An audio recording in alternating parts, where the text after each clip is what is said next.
आता आपण या व्हिडिओ दरम्यान जाणून घेणार आहोत लक्ष्मीपूजन हा सण का साजरा केला जातो व लक्ष्मीपूजनाची कथा। चला तर व्हिडिओला सुरुवात करू।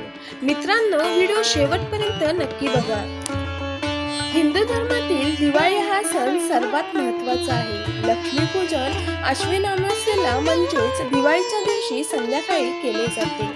लक्ष्मी ही फार चंचल असते असा समज आहे, त्यामुळे शक्यतोवर हिंदू शास्त्राप्रमाणे लक्ष्मीपूजन हे स्थिर लग्नावर करतात, त्याने लक्ष्मी स्थिर राहते असा समज आहे। अनेक घरात श्रीसूक्त पाठही केले जाते, तसेच व्यापारी लोक आपल्या हिशोबाचे पुस्तक यांची सुद्धा पूजा करतात। तसेच येथून नवीन वर्ष लक्ष्मीपूजनापासून सुरू होते। पाटावर रांगोळी काढून तांदूळ ठेवतात, त्यावर वाटी किंवा तांदूळ, त्यात सोन्याचे दागिने, चांदीचा रुपया, दागिने ठेवून त्यांची पूजा करतात। हा दिवस व्यापारी लोक फार उत्साहात साजरा करतात। या दिवशी स्वच्छता करण्यासाठी लागणारी नवीन झाडू विकत घेतात, तिलाच लक्ष्मी मानून तिच्यावर पाणी घालून हळद कुंकू वाहून घरात वापरण्यास सुरुवात करतात। लक्ष्मीपूजनाचा दिवस हा दिवाळीचा दिवस असतो, त्या दिवशी अमावास्या असते। आता आपण पाहणार आहोत लक्ष्मीपूजनाचे महत्त्व। लक्ष्मीपूजनाचे व्यापारी वर्गातही खूप महत्त्व आहे, तसेच सामान्य मनुष्य सुद्धा हिंदू धर्मातील देवी देवतांची पूजा करत असतो। परंतु दिवाळीच्या दिवशी संध्याकाळी माता लक्ष्मीची पूजा केली जाते। याच दिवसापासून व्यापारी वर्गाचे हिशोबाचे नवीन वर्ष सुरू होते। तसेच दुकानाची सजावटही करून लक्ष्मी आणि कुबेराचे पूजन या दिवशी केले जाते। घरातील संपत्ती लॉकर सर्व खुले केले जातात। लक्ष्मीपूजनाच्या दिवशी झाडूची पूजा केली जाते, तिच्यावर पाणी, हळद, कुंकू वाहून घरात वापरण्यास सुरुवात करतात। नाशिकमध्ये वर्षानुवर्ष दिवाळीतील इतर विक्रेते, त्याचप्रमाणे झाडू फळा विक्रेते देखील परराज्यातून दाखल होऊन विक्री करतात। आधीच्या काळात रात्री कुबेर पूजन करण्याची प्रथा होती। कुबेर हा खजिनदार आणि संपत्तीचा स्वामी मानला जातो। दीप प्रज्वलन करून यक्ष आणि त्यांचा अधिपती कुबेराला निमंत्रित करून पूजन हा मूळ सांस्कृतिक कार्यक्रम होता।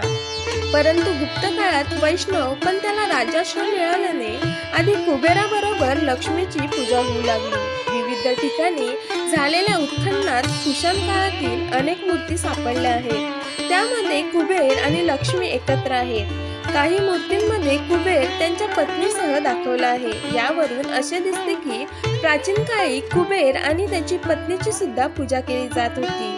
कालांतराने इरितीची जागा लक्ष्मी व कुबेरा जागी गणपतीला प्रतिष्ठित केले। लक्ष्मी म्हणून ज्या देवतेला मध्यरात्री हाकलून देण्याची प्रथा आहे, तीच खरी या सणाची इष्टदेवता असल्याचेही म्हटले जाते। तिला ज्येष्ठा, षष्ठी व सटवी, नितृत्ती या नावाने ओळखतात। नितृत्ती ही सिंधू संस्कृतीतील मातृदेवता समजली जाते। तिला ब्राह्मणी संस्कृतीने अलक्ष्मी म्हणून मान्य केले, तरी ती राक्षसांची लक्ष्मी आहे असे देव मानत असल्याचे उल्लेख दुर्गा सप्तमी मध्ये आहे। हेच महत्त्व आपल्याला दिसून येते। आता आपण बघूयात लक्ष्मी पूजा कशी साजरी केली जाते। लक्ष्मीपूजन हे मोठ्या आनंदात व उत्साहाने करतात। लक्ष्मीपूजन करण्यामागे घरामध्ये धनसंपत्ती, ऐश्वर्य व आरोग्य सतत नांदत राहो व अज्ञानाचा नाश होवो असे देवीला प्रार्थना करतात। लक्ष्मीपूजन दिवाळीच्या दिवशी संध्याकाळी करत असतात। यामध्ये लक्ष्मीची पूजा करून घरासमोर सुशोभित रांगोळी काढून दारी झेंडूच्या फुलांचे तोरण लावून फराळाला लाह्या, बत्तासे यांचा नैवेद्य दाखवून अश्विन महिन्यातील अमावास्या लक्ष्मीपूजन साजरे केले जाते। आता आपण पाहणार आहोत लक्ष्मीपूजन कसे केले जाते।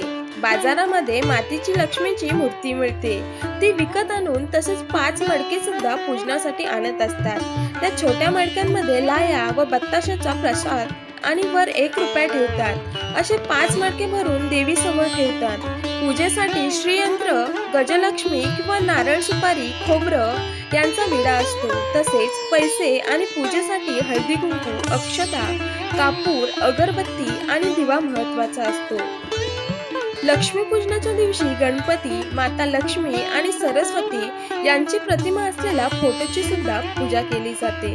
अश्विन अमावास्येच्या रात्री लक्ष्मी सर्वत्र संचार करते आणि आपल्या निवासासाठी योग्य असे स्थान शोधू लागते।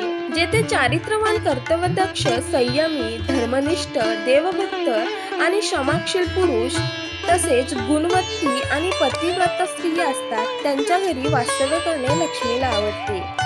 अश्विन अमावास्येला सूक्ष्म स्वरूपात गतिमान होणारी त्रासदायक स्पंदने जागृत होतात आणि पुन्हा सर्व वायुमंडळातील गतिमान होण्यास सुरुवात होताना घरातील केर, कचरा काढल्यामुळे त्रासदायक घटक वायुमंडळात गतिमान असणाऱ्या त्रासदायक घटक घराच्या बाहेर फेकले जातात. त्यामुळे घराचे पवित्र टिकून राहते. म्हणून अश्विन अमावास्येच्या रात्री लक्ष्मी निस्सारण म्हणजेच रात्री 12 वाजता घरातून केर काढतात. व्यापारी लोकांच्या हिशोबाचे नवीन वर्ष लक्ष्मीपूजनानंतर सुरू होते. म्हणून व्यापारी वर्गांमध्ये लक्ष्मीपूजन मोठ्या थाटामाटाने व उत्साहाने साजरे केले जाते. तसेच आता आपण पाहणार आहोत लक्ष्मीपूजन विषयी पौराणिक कथा. लक्ष्मीपूजन बाबत एक पौराणिक कथा प्रचलित आहे. जेथे स्वच्छता, सौंदर्य, आनंद, उत्साह आहे किंवा सकारात्मकता आहे, तेथे लक्ष्मी प्रसन्न होऊन आशीर्वाद देते. या दिवशी सायंकाळी लक्ष्मीचे पूजन केले जाते. अनेक घरांमध्ये श्री सूक्त पाठ केले जाते. लक्ष्मीपूजनाच्या प्राचीन काळातील उपलब्ध असलेल्या संदर्भानुसार अगोदर रात्री कुबेर पूजन करण्याची पद्धत होती. कुबेर हा शिवाचा खजिनदार होता आणि धनसंपत्तीचा स्वामी सुद्धा मानला जातो. दीप प्रज्वलन करून यक्ष आणि त्याचा अधिपती कुबेराला निमंत्रित करून पूजणे हा सांस्कृतिक कार्यक्रम होता. परंतु गुप्त काळात वैष्णव पण त्याला राजाश्रय मिळाल्याने आधी कुबेराबरोबरच लक्ष्मीचीही पूजा होऊ लागली. विविध ठिकाणी झालेल्या उत्खननात काळातील अनेक मूर्ती सापडल्या आहेत. त्यामध्ये कुबेर आणि लक्ष्मी एकत्र दर्शवले आहेत. काही मूर्ती कुबेर त्यांची पत्नी दाखवण्यात आल्या आहेत. यावरून प्राचीन काळी कुबेर आणि त्यांची पत्नी इरितीची पूजा केली जात असावी असे मानले जाते. कालांतराने तिचे स्थान लक्ष्मी घेते आणि पुढे गणपतीला केले गेले, अशी ही कहाणी आहे. मित्रांनो, तुम्हाला लक्ष्मीपूजनाविषयी माहिती कशी वाटली ते आम्हाला कमेंट करून नक्की सांगा. माहिती आवडल्यास लाईक, शेअर, सबस्क्राईब करा. धन्यवाद.